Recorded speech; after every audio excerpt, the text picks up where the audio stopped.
जय हिंद दोस्तों, आप सभी का स्वागत है आपके अपने YouTube चैनल दमन क्लासेस पर।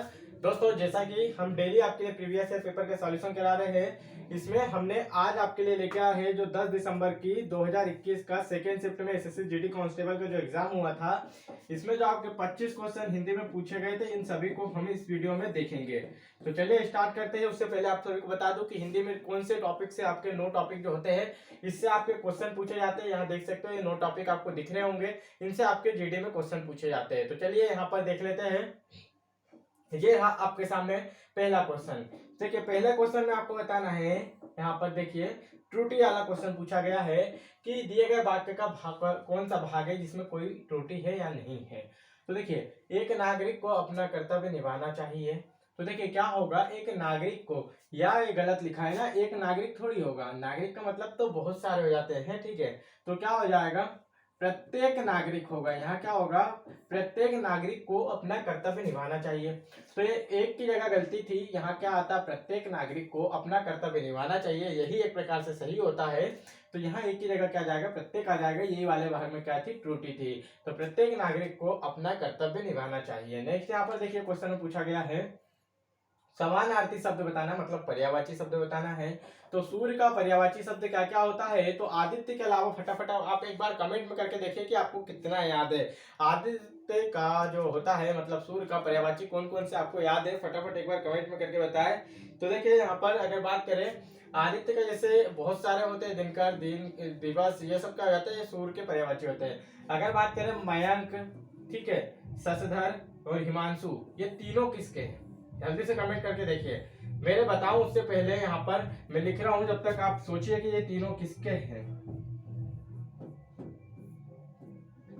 ये आपके सामने लिख दिया, ये तीनों किसके हैं, चंद्रमा के पर्यायवाची है, ठीक है। चंद्रमा के मयंक, तो नाम भी याद कर सकते हैं, मयंक, हिमांशु और चंद्रमा, ठीक है। और शशिधर तो याद करना ही पड़ेगा। नेक्स्ट यहाँ पर देख सकते हो, पूछा गया है निम्न शब्दों में विलोम शब्द नहीं है। तो सुव्यवस्था का विलोम शब्द कौन सा नहीं है, आपको बताना है। तो सुव्यवस्था का मतलब होता है कोई भी वस्तु यहाँ पर एकदम व्यवस्थित रखी हुई है। या अभी देखिए, गड़बड़ी का मतलब इसका विलोम है, क्या है, गड़बड़ी, तो इसका विलोम है, ठीक है।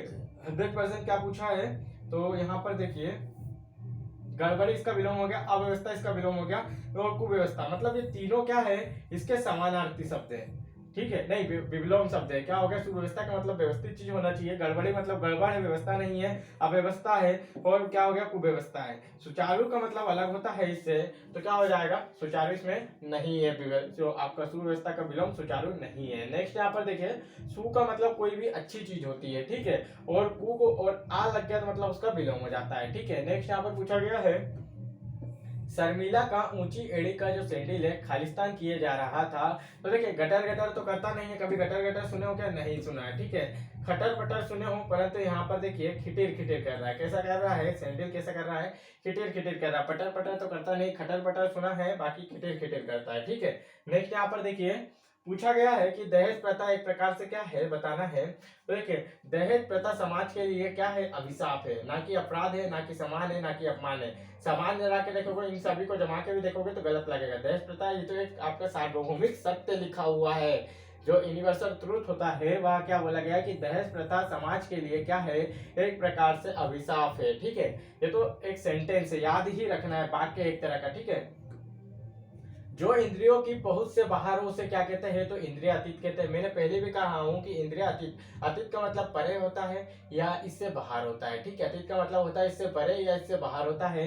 तो इंद्रिय अतीत का मतलब क्या हो जाएगा, यहाँ पर बात कर सकते हो कि इंद्रिय अतीत का मतलब हो जाता है जो इंद्रियों से परे हो या बाहर हो, मतलब जो आपकी इंद्रियों के सामने ना हो, ठीक है।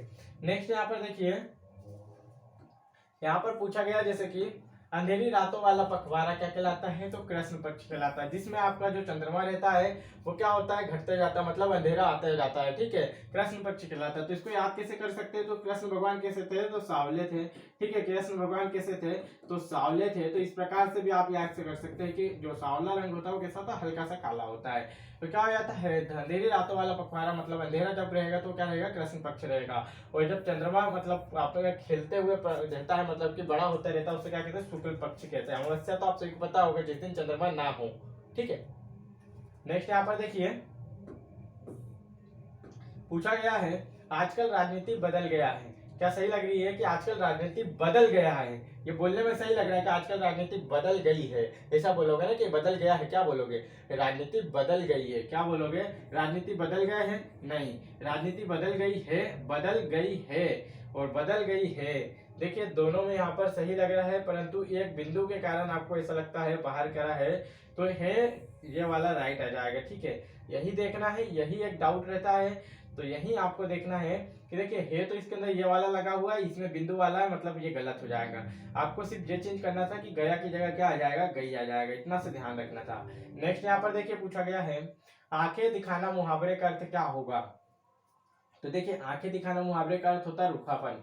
मतलब कि आपने किसी छोटे बच्चे को आंख दिखाई तो वो क्या होगा, उदास हो जाएगा, मतलब कैसा हो जाएगा, उसके मुंह पे कैसा रूखापन छा जाएगा। क्या हो जाएगा? आंखें दिखाना मुहावरे का अर्थ होता है रूखापन छा जाना। क्या होता है? रूखापन छा जाना। नेक्स्ट यहाँ पर देखिए सही वर्तनी बताना है, तो पेत्रक की सही वर्तनी, ये तो आपकी डेली भाषा में यूज किया जाता होगा, कभी आपने पढ़ा भी होगा। तो पेत्रक तो देखिए पी तो इसमें ये मात्रा तो आती नहीं और ये वाला त्रा तो आता नहीं और ये भी नहीं आता। ठीक है, तो इससे ही पता चल गया कि पेत्रक हो जाएगा। ठीक है, पेत्रक क्या हो गया, सही। लिख के देखिए पहले 3 बार रोक के, मैंने बोला हूँ कि जितने भी सही वर्तनी या शुद्ध वर्तनी या त्रुटि वाले शब्द आए उसमें आपको 3 से 4 बार लिख के देखना है। नेक्स्ट यहाँ पर देखिए अशुद्ध अंश को पहचानिए। क्या बोला गया है? अशुद्ध अंश को पहचानिए। तो ये क्या है, एक प्रकार से माँ रसोई घर में बच्चों के लिए खाना को पका रही है। देखिए ऊपर दिया गया है। ठीक है, तो यहाँ क्या हो सकता है कि माँ रसोई घर में खाना को पका रही है, मतलब कि इसकी जगह क्या लिख सकते हैं, सोचिए जल्दी से कि माँ रसोई घर में खाना को पका रही है की जगह क्या आ जाएगा। तो यहाँ पर देखिए ये कू दिया है ना, इसमें मिस्टेक लग रही है। तो कू पका रही है क्या सही लग रहा है? तो इतना पूरा ही गलत लिख रहा है कि कू पका रही है।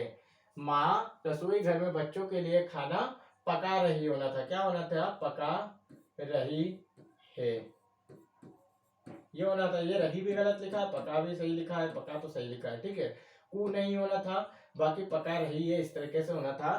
तो ये वाला क्या हो गया, गलत हो गया था। नेक्स्ट यहाँ पर देखिए पूछा गया है मुहावरे का सही अर्थ बताना है। तो देखिए यहाँ पर जैसे बोला गया है उस विकल्प का चयन करें, तो देखिए मोहर लगा देना। मोहर कब लग जाती है? जब आपका कोई भी कागज जो होता है वो क्या हो चुका है, एकदम जांच हो चुका है। तो जांच पड़ताल के बाद जब मोहर लगती है कि इसकी जांच की जा सकती है, मतलब जांच का मतलब क्या होता है, पुष्टि करना होता है। क्या होता है? उस कागज की पुष्टि करना। तो मोहर लगाना मतलब उस कागज की पुष्टि हो चुकी है, पुष्टि करना इसका राइट आंसर हो जाएगा। नेक्स्ट यहाँ पर देखिए हमसे पूछा गया जैसे कि कम बोलने वाला क्या कहलाता है? तो देखिए यहाँ पर कम बोलने वाला मतलब हो जाएगा अल्पभाषी होता है। ठीक है, कम बोलने वाला अल्पभाषी होता है। जो ज्यादा बातें बोलता है उसे बाचाल कहते हैं। जो ज्यादा बोलता है उसे बाचाल या बातूनी कहा जाता है। नेक्स्ट यहाँ पर देखिए क्वेश्चन में पूछा गया सही वर्तनी बताना है। तो संन्यास के लिए सही वर्तनी आपको कम से कम 3 बार लिख के देखिए। आप गलती कर बैठते हैं, यहाँ पर ये वाला लगा के आ जाते हैं। ठीक है, ऊपर मात्रा भी देखना है, इतना ध्यान रखना है। तो नेक्स्ट देख लेते हैं। नेक्स्ट यहाँ पर क्वेश्चन में पूछा गया है देखिए परंपरा से चली आ रही बात या कथा को क्या कहा जाता है? तो देखिए परंपरा से चली आ रही बात या कथा को पारंपरिक कहते हैं। इसी प्रकार से पुरानी मतलब कि एक ऐसा क्वेश्चन पूछा गया था इसी में, जिसे किंवदंती कहते हैं, जो पूर्वजों से चली आ रही हो कुछ बातें। ठीक है, परंपरा से चली आ रही बात या कथा को पारंपरिक कहते हैं। जो पहले से चली आ रही बात हो उसे हम किंवदंती कहते हैं। क्या कहते हैं? किंवदंती कहते हैं, किंवदंती कहते हैं। क्वेश्चन पूछा गया 2 बार। नेक्स्ट यहाँ पर देख लेते हैं मैं और मेरे मित्रों। मैंने कितनी बार बता दिया हूं कि मैं और मेरे मित्रों को हॉकी खेलने का शौक है। तो मैं नहीं, मुझे और मेरे मित्रों का प्रयोग किया जा सकता है। मैं की जगह क्या यूज किया जा सकता है? तो मुझे भी यूज किया जा सकता है। ठीक है, मैं की जगह आप क्या यूज कर सकते हैं? तो मुझे भी यूज कर सकते हैं। ठीक है, तो देखिए प्रतिस्थापित करने के लिए सबसे उपयुक्त विकल्प का चयन करें, तो उसकी जगह ऐसा कौन सा वर्ड है जो यूज कर सकते हैं? तो मुझे और मेरे मित्रों को हॉकी खेलने का शौक है। तो ये वाला क्या लग रहा है, सही लग रहा है। मैंने और मेरे मित्रों को तो गलत लग रहा है। ठीक है, मेरे को और मेरे मित्रों को तो ये भी गलत लग रहा है। ठीक है, मेरे को तो गलत लग रहा है, मुझे और मेरे मित्रों को हॉकी खेलने का शौक है। नेक्स्ट यहाँ पर देखिए पूछा गया है यहाँ मानसिक दास्ता सदा काल से चली आ रही है। तो देखिए इसमें आपको देखिए मानसिक दास्ता तो सही लग रहा है, इसके बाद सदा काल कभी सुना है क्या? नहीं। यहाँ क्या हो सकता है? प्राचीन काल से चली आ रही है, पुरानी है मतलब क्या हो जाएगी? मानसिक दास्तां प्राचीन काल से चली आ रही है। यहाँ मानसिक दास्तां प्राचीन काल से चली आ रही है तो क्या हो जाएगा? प्राचीन काल सही हो जाएगा। नेक्स्ट यहाँ पर देखिए, चाहत पर मक्खी क्या बोलते हैं आप लोग? चहचहाती है या सनसनाती है या फड़फड़ाती है, तो क्या होता है? भिनभिनाती है। आप खुद ही कहते होंगे कि जो मक्खी है वो क्या करती है? भिनभिनाती है। ये तो आपको बोलचाल की भाषा में तो ये तो सभी लोग सही कर देंगे, एक भी गलत नहीं करेगा। अब जो गलत करेगा फिर वो उसके तो बस की बात नहीं है जीडी निकालना, कि चाक पर मक्खियां भिनभिनाती रही है। नेक्स्ट यहाँ पर देखिए, आपको क्या बताना है? चंचल का विलोम शब्द बताना है। क्या बताना है? तो चंचल का विलोम शब्द क्या हो जाएगा? देखिए, चंचल का मतलब क्या होता है? जो चलती फिरती चीजों, मतलब कि अस्थिर चीजों। तो क्या हो जाएगा? चंचल का विलोम शब्द हो जाएगा जो स्थिर हो। चंचल का विलोम मतलब जो स्थिर हो। स्थिर का मतलब जो रुकी हुई चीज हो, मतलब कोई भी दृढ़ चीज हो उसे कहते हैं स्थिर, मतलब वो हिलेगी नहीं, उसे हम क्या कहेंगे? अस्थिर। देखिए, ये दोनों एक दूसरे के क्या हो गए? पर्यायवाची हो गए। ये पर्यायवाची हो गया, ठीक है।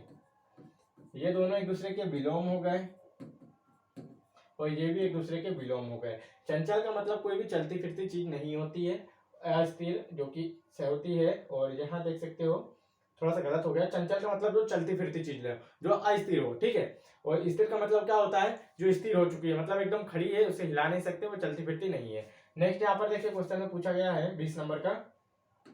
इसमें आपको बताना है, क्या बताना है? तो देखिए, आकाश में बादल छाए हुए हैं, तो इसमें बताना है कि कौन सा इसमें पर्यायवाची नहीं है। आकाश का पर्यायवाची नहीं है, आपको ये बताना है।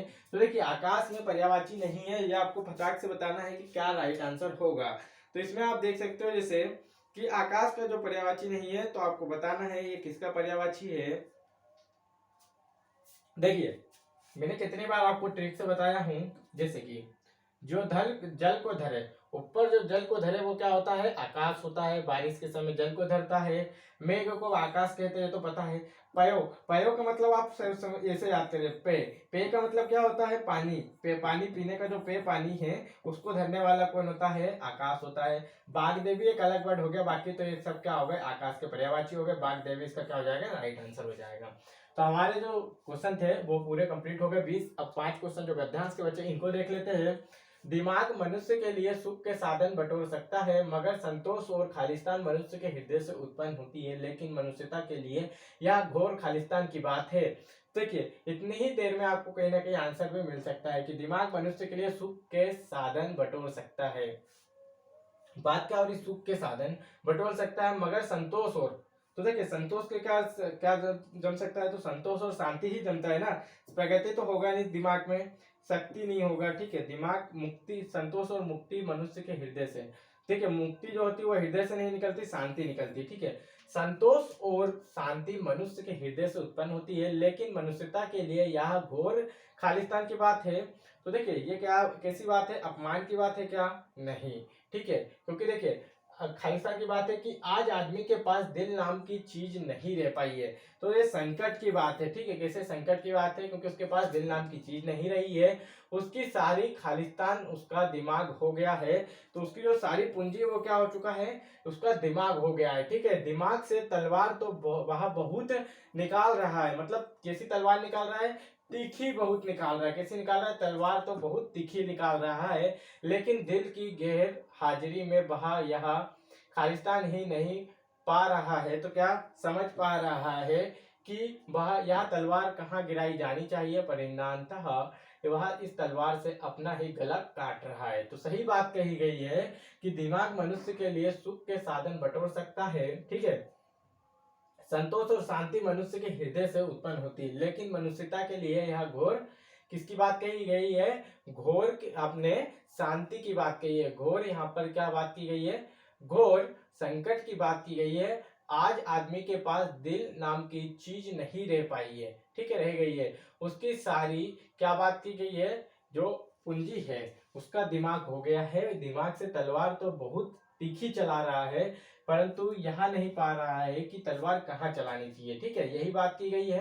वीडियो अच्छा लगा हो तो लाइक करना। हमारे जो 25 क्वेश्चन डेली आपको एसएससी जीडी के सॉल्व करा रहे हैं, इनको देखते चलना है। अब आपका जो पैसेज है, पैसेज में अगर बात करें सरल आए तो आप कर सकते हो, 2 क्वेश्चन तो आप सभी लोग सही करेंगे, परंतु जो 130 पैसेज में आपको दूंगा उन 130 पैसेज में से ही आपके क्वेश्चन उठ के आने वाले हैं।